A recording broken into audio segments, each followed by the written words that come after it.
forgot. The women of The View only support black people when they're Democrats. Everything is about race with these women. I don't know if the Republican base is ready for someone like Tim Scott. You're trying to say because he's black? She does understand that he was elected by Republican voters to his Senate seat in the first place, right? He seems to think because I made it, everyone can make it. I'm sorry, Sonny, that's a bad thing. How? It's a bad thing that this black man is talking about his rise to a successful career in politics? Now, of course it's not bad. You only think it's bad because he's a black Republican. And there's this narrative that all black people have to be Democrats. And when a black person comes out and says, hey, I'm a Republican, they are attacked. To the ladies of The View, you guys are hypocrites. The average Republican I know does not give two shits the color of a person's skin. But you need to keep this narrative up and keep racism alive, because without it, you guys would have nothing to talk about and you'd all be out of a job. South Carolina Senator Tim Scott had just recently made a visit to the TV show The View, or as they refer to him on the social media streets as the Cackling Hens, to basically refute what was stated about him last week by Joy Behar in regards to the fact that himself, as well as Clarence Thomas, are privileged to a point where that they don't understand systematic racism, or they don't even see it. So he comes on the show to basically dispute that that statement, and he makes a great points, in my opinion, that I believe that these ladies could not even refute back against him. And I just want to react to it. So let's see what the gentleman has to say here. Senator, I am actually happy that you're here. We have some things in common. You grew up in a single family household, single mother household. I grew up with both of my parents, but raised in the Bronx projects amidst a lot of poverty and violence. And you were the first black senator elected in the South since the Reconstruction. That would be about 114 years. Yet you say that your life disproves leftist lies. And yes. My question to you is, I'm the exception, right? You're the exception. Maybe even Miss Whoopi Goldberg is the exception. Oh, she's definitely the exception. But we are not the rule.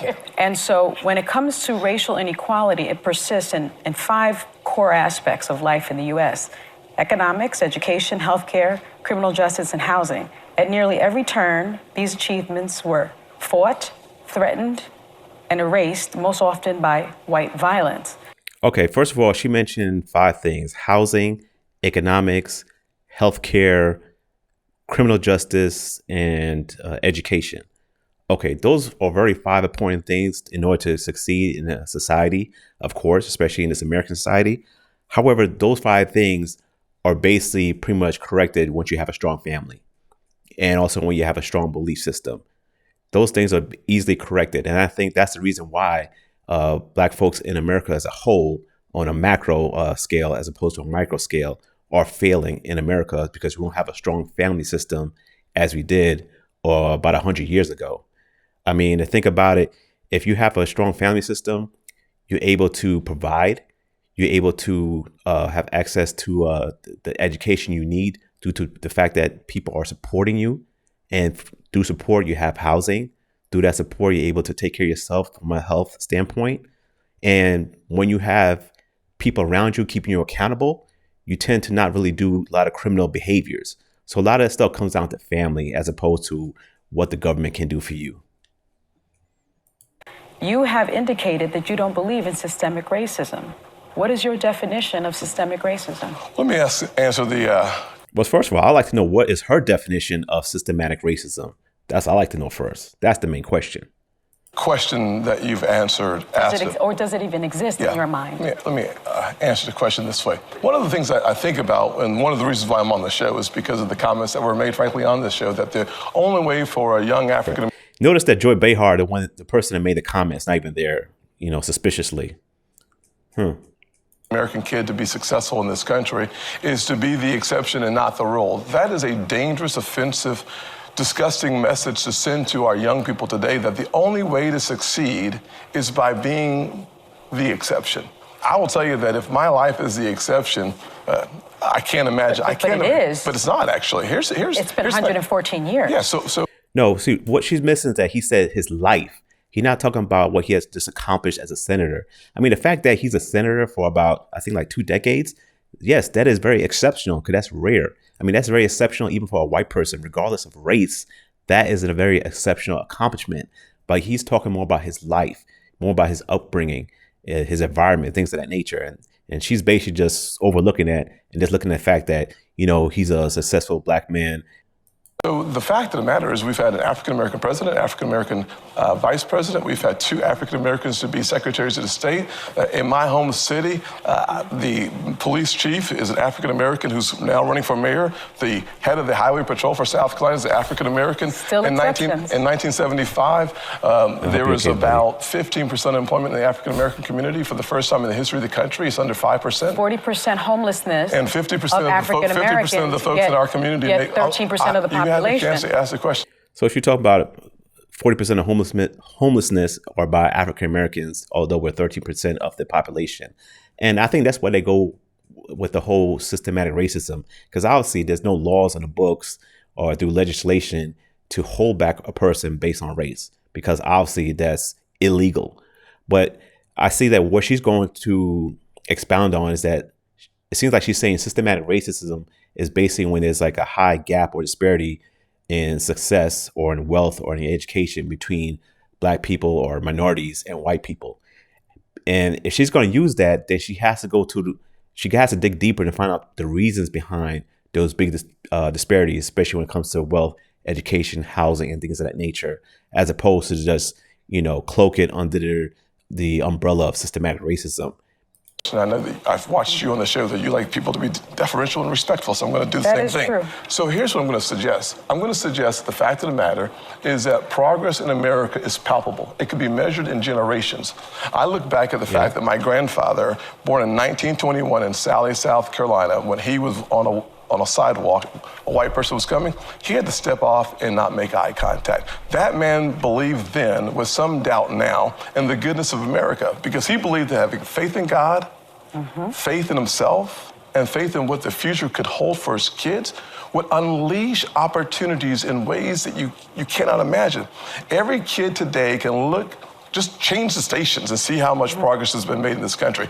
ABC, NBC, CBS, ESPN, CNN, Fox News all have African-American and Hispanic hosts. Now, he's correct on everything he has stated. However, I wish he just focused more on the story in regards to his grandfather and basically having faith and belief in yourself, as opposed to walking into their trap and engage in identity politics or, representation on TV. Because it doesn't matter how much people, look like us or talk like us that's on TV. If they're not for us, it doesn't matter if they look like us. So when he's engaging right now into the identity of people on TV and even in politics, that goes into the whole democratic, agenda. So what I'm suggesting is that yesterday's exception is today's rule. And for us to suggest... America has met its promise. No, of course, the concept of America is that we are going to become a more perfect union. But in fact, the challenges that we face 50 years ago and 60 years ago should not be the same challenges that we face today. And here's the way that you measure that. No, he's correct. The same challenges we faced back then should not be the same challenges we face now. However, it is to a degree, but it's in a different way. Like about 100 years ago or 60, 70 years ago, before the civil rights era, we as Black folks will get more infliction by predominantly white folks. But nowadays, when you look at the numbers, like the FBI statistics, we're inflicting the same violence upon ourselves. I believe I did a video a while back, and it was reported that in 2019 on the FBI statistics that over 85% of the homicides committed by Black folks were onto other Black folks. So that's something that we should address, as opposed to the fact that we only have a few senators that are Black, or, we only have one Black president. We should not be looking at the top to see the disparity. We should look at the bottom and try to fix that, to bring it back up. That's what the focus should be on. I sat and I listened to everything you said. Yes. And I wonder why these conversations don't seem to be held with Republicans. All of the exceptional stuff you're talking about. And one of the reasons we continue to have new exceptionalism is because every time folks make 40 steps forward, they get dragged 40 steps back. So how do we... Yeah, because people like you that push forward this talking points that basically keeps people to be victimized, encouraged to be victimized. I tell you, I don't know why people still watch this show. I mean, I'm only doing it because, unfortunately, a lot of people watch it, so it's something you could relate back to. It generates a lot of attention and eyeballs, unfortunately. But these ladies, man, idiots. As as a nation, because as a nation. Correct me. I don't even say they're idiots. I think they're smarter than that. I think they're knowingly misinforming the public, and that's actually more dangerous. So how can you get your party to stop trying to stop the progression that people are making? Yeah, so that's what I complained about when I spoke about. I want you to come out and say, listen, the Republicans have these issues. So yeah, I think humans have these issues. Yeah. Yeah, the issue of discrimination that I have faced, I assume you face as well, is an issue of the heart. It's not Republicans or Democrats. Frankly, both sides of the aisle can do a better job on the issue of race. And frankly, my side of the aisle, I think, is doing a fabulous job of making progress. The question is, how do we measure that progress? How is that? I don't agree too much what he's saying right there. Like me personally, I don't care too much for politics. I just see politics is just a game being played on both aisles. However, if I had to choose, I would choose the Republicans as opposed to the Democrat Party, because the Republicans, their talking points are more in line with my beliefs. Well, let me just give you a couple examples. So when you think about, this is good news, yeah. So I thought you only had one question, but I'll give you the answer to it anyway. So here's how it works. That was me talking to you, okay. So I'd love that. I'm gonna lay. Shall I come next to her? Come on over here. Come on over here. Let's have a conversation. Come on, ladies. Sit, sir. Sit. Yes. So.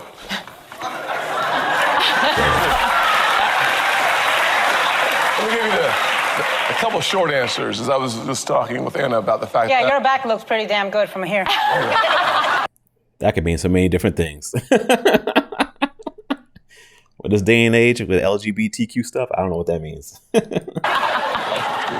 Anyways, so the truth of the matter is that when you look at progress in the Senate, especially from the Republican side, African-American chiefs of staff on the Republican side, the only African-American female chief of staff...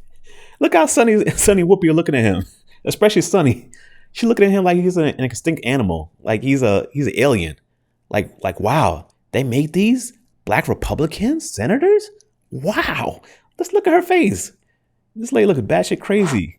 So he made his point there. My last thing I did want to talk about is that he got booed early in the show, and I noticed that I couldn't find it on YouTube. Either it was never uploaded or it was taken down. So I had to go on Twitter to find this video of when Tim Scott was booed, because it shows how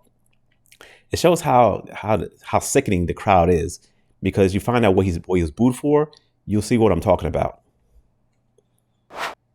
That being said, this year, Republican legislators across the country have introduced nearly 500 anti-LGBTQ plus bills, including, as Nikki Haley said, the so-called Don't Say Gay bill in my state of Florida, which includes things like banning drag shows. They're banning everything. The AP African American Studies, drag shows, books, Disney movies. What can't they ban? They're not banning drag shows. What they are banning is drag shows being in public display of children. That's what they're trying to do. But of course, they don't want to talk about that. They don't want to talk about the children. They just want to talk about, laws that are against LGBTQ. We're not talking about the reason why they're trying to implement these laws. It's to protect children, something they apparently do not want to do.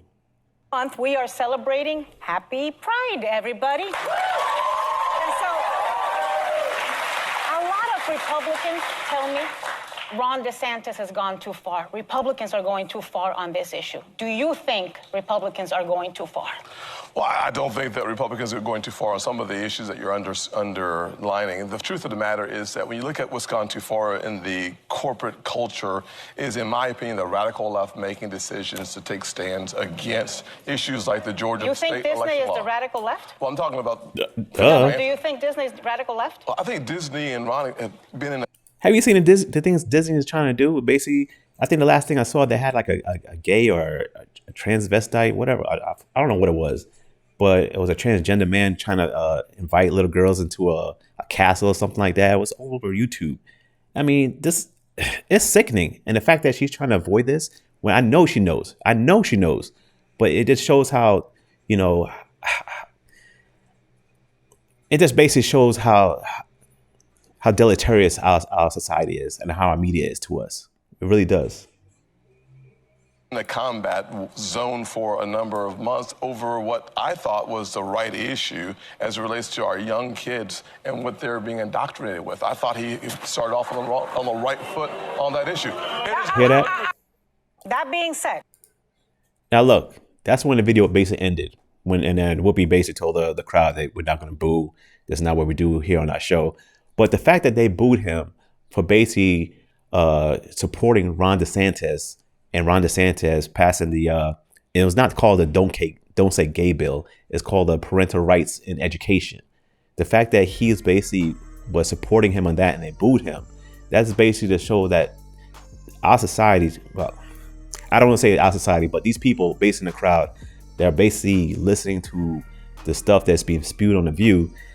They're basically just not realizing, or maybe they do, which is very sickening to even think of, but they're engaging into, I mean, it's the P word.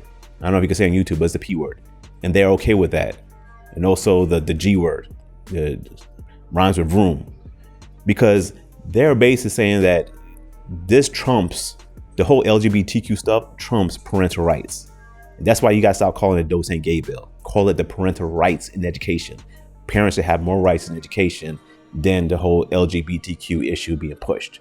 But once again, Tim Scott, he did relatively a great job here, pointing out about systematic racism and talking about the fact that it's more about what you do for yourself.